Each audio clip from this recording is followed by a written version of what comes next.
I think all providers, support staff, administrators really need to experience healthcare from the patient side.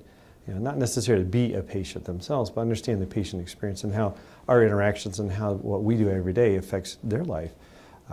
It is a job. It's a very important job, but by the same token, I think the patient experience needs to be made primary. Unfortunately, I have been on the patient side before.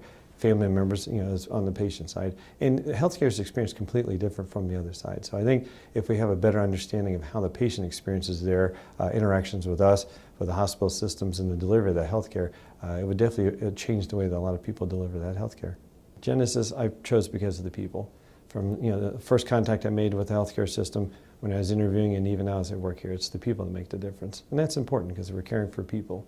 And they're wonderful people here. Everybody's very welcoming, pleasant, and kind. So I enjoy it here. I like to listen to patients. I think the interview is probably the part of the patient encounter that a lot of physicians have gotten away from. So the interview is very important because the patient will tell you what's wrong with them. You just have to take the time to listen and ask the right questions. So I listen to a lot of what's going on and try to elicit some history from the patient. But again, it's an interaction. These are people, and I like to have fun and get to know them on a personal level and enjoy a little bit of time together. But but basically that's it. Just listening, and hearing what the patient has to say. Had a very memorable patient. She was referred to me by a psychologist in the community. She was a young lady. She was suffering some mental health issues, and he's doing the best he could in counseling. But she had been through a number of psychiatrists and had failed, and he thought that she really needed some help with medication management. So together, the two of us worked very hard with her over the next several years. Just intense care and therapy and as an outpatient as well as medication management. To this day, she's actually a resident now.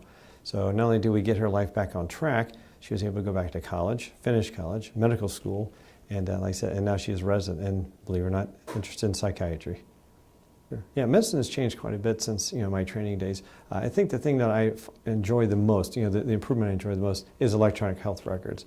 I know a lot of physicians don't enjoy EHR, but it's improved documentation, but more importantly, improved communication, especially in primary care and with our specialists. So I'm able to view specialist records, consultations instantaneously. So as soon as the visit's done, I have it there. And the communication level between primary care and specialty care has improved dramatically. So in the old days, we'd get on the phone, make that phone call, wait for someone to be free, maybe play a little phone tag. But now with electronic records, I can send a message through Epic to one of our consultants, and they can get back to me quick. So it's definitely been an improvement. So improved communication, which means improved care for our patients. No matter what I've done from early jobs through education, it's the people that make the job. There's plenty of professions out there, and I probably could have been good at some of those. But the thing is, this is just what I enjoy doing the most. I like interacting with people, I like dealing with people, and I care about people. So being a doctor was probably the easiest thing for me to do, is just be a doctor.